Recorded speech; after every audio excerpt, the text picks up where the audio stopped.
Hey guys, what's up? How y'all doing? I'm here to talk to you guys about the new chapter of One Piece, which is on chapter 1155. This chapter right here was pretty cool, and I'm looking forward to the next chapter, which won't happen because next week is break. So, if anything else, let's just get this started right away.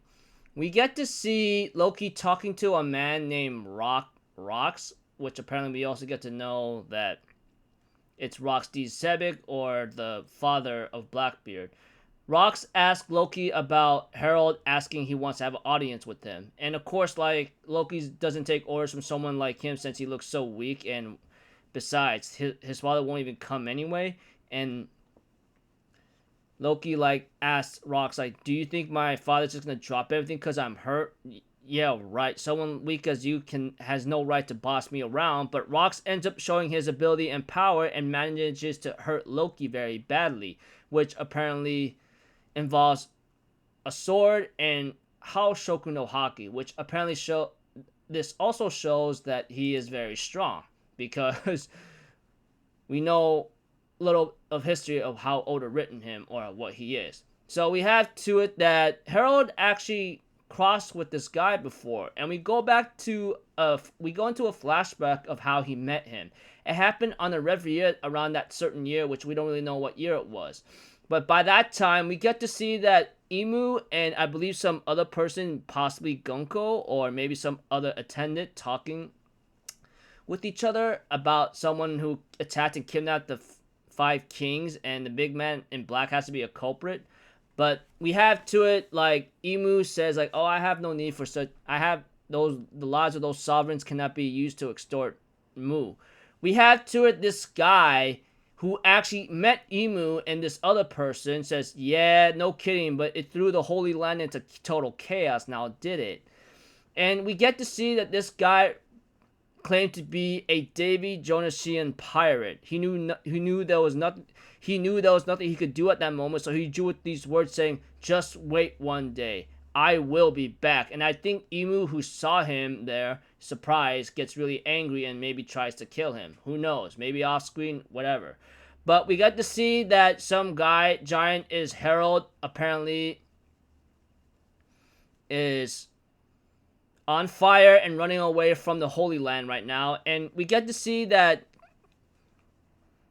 Harold and Roxy Xebec finally meet, and they end up clashing against each other because Harold gets angry because this guy who kidnapped the kings and used me as a scapegoat, and he's really angry. We get to see that they actually clash with their swords, and they actually clash with How Shoku no Haki.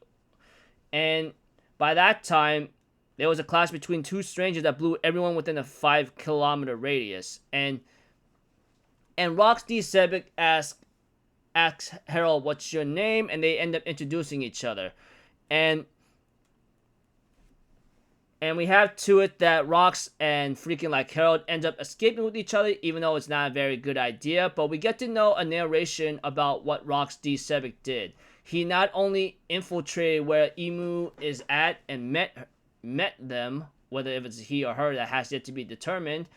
But not to mention, he also took down a Navy admiral just moments later, which is also shocking and very surprising and scary, because despite all the efforts that they tried to save the admiral, he did not survive, or the admiral did not survive. It was deemed the most grievous of all sins. In the blink of an eye, Rock's infamy boomed, and that the event that sent a powerful shock throughout the seas.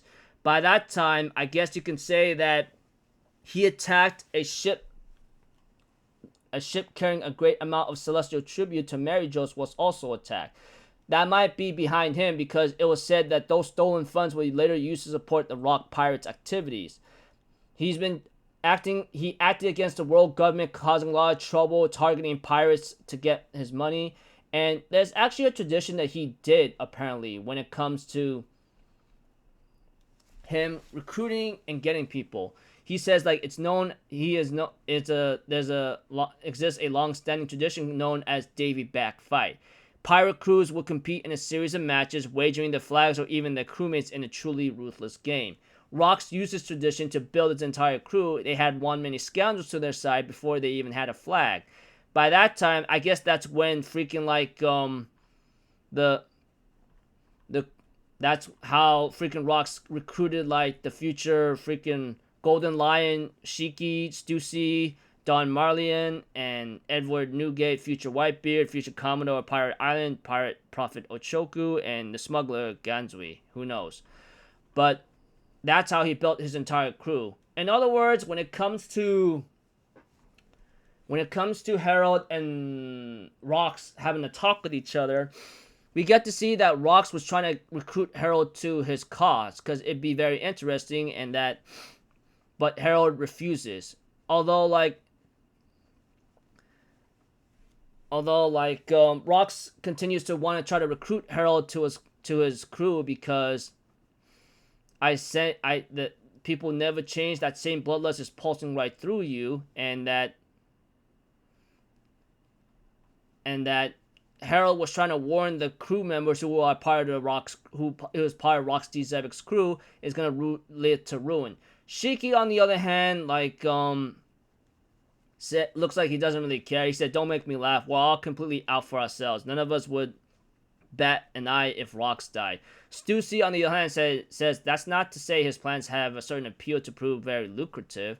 And then Don Marlin, the gangster from the West Blue, says, "Have you ever heard of Hanchinosu, the place they call off the Isle of Exiles, or even on Pirate Island? Countries all over the world, around the world, send the worst inmates there as a form of penal exile." As for Whitebeard, he goes like, "It was meant to be a barren land with no food where all you could do is wait for death." But last year, the survivors started banding together. Why do you think that happened? And of course, the other guy says, "Believe it or not, Island has a massive gold deposit. A shadow organization found out, got involved, helped the criminals, a massive fortune that really ticked off the government." But other than that, Rocks D. Xebec is actually interested and wants to get over there, and that he wants to take down that pirate island and make it his base of operations. He said he'll take charge of Hachinosu, and with these idiots under me, we'll turn it into a pirate paradise. I can already see the government and Marines standing there like clueless dogs. Ha. So again, he ends up saying like, "This is just a prologue of my life. Using that island as me base, I'll crush the Navy, bring the Holy Land crushing down, and after that, I'm gonna be king of the world. That's my goal." And Harold's like, "Man, you're kind of crazy, man. I mean, like, you're picking fight with the entire planet." He says, "Say what you say, but someone's bound to pull it off." And even Xebec makes these words of truth. Like, there is no such thing as power that lasts forever. Join me, Harold. If we team up, we will be unstoppable. Although Harold's like, "Nah, I'm not interested. You're interested. I'm the king." And that's when Loki found his salvation, realizing that seeing how Roxy has such inspiration, it inspired him to want to join possibly Rox Xebec's too. But we all know what happened with that situation. By that time, we get to see narration continues on. Like 4 years passed. Harold continued rejecting the numerous invitations he received until one day, Rock's plan had finally reached its fruition. Backed by his monstrous crew, he would send shockwaves throughout the world, and the Rock's pirate begins and the legend embarks. So yeah, pretty cool stuff. Other than that, I believe this may be a stopping point for Rox D. Xebec's crew. I mean, they started off, and I'm pretty sure Oda wants to save the best parts for a later time for One Piece, which I look forward to, because we all know that Rox D. Xebec is so strong that it required Gold D. Roger and Monkey D. Garp to take him down. So unless Oda makes that fight shown in the manga, or if we ever have like a canon series of Rox D. Xebec, that'd be interesting. But other than that, who knows? Anyways, if I had to spill the beans without giving a lot of detail, I do apologize for making it confusing. This involves Loki meeting Rox D. Xebec, and we get to see how Rox D. Xebec infiltrated Mary Geoise and meeting Emu and says, "I'll be back one day." And then that's how he met Harold at Mary Geoise after scapegoating him or putting him in a situation where he gets attacked when he went to the Reverie.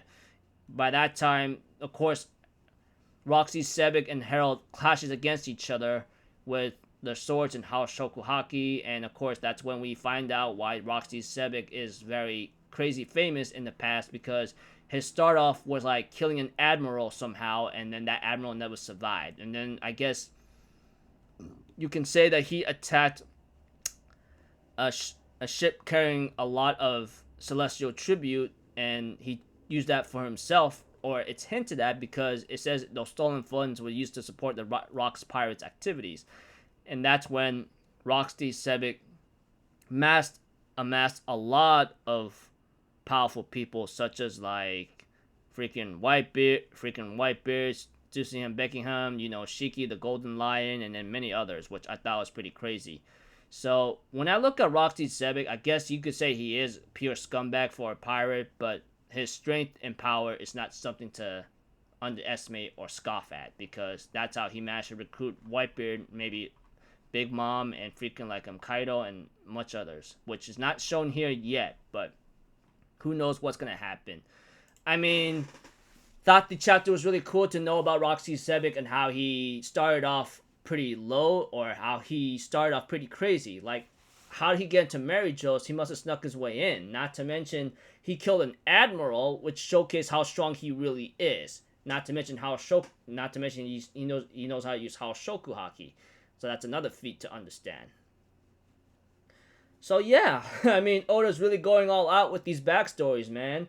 I mean, showing Roxy Xebec, and it took how many years when he talked about him for him to finally draw him out and show it. So I look forward to see how Oda's gonna continue his crazy backstory with Roxy Xebec. I mean, the guy is narrated as the father of Blackbeard, so I look forward to seeing how that turns out. And of course, that's when Blackbeard is continuing his father's legacy, unless he even knows about that. But that's also showing how Blackbeard was very strong to begin with when he clashed against Shanks, and when Shanks says he actually had nasty scars from him, and that still aches to this day, or maybe who knows how long.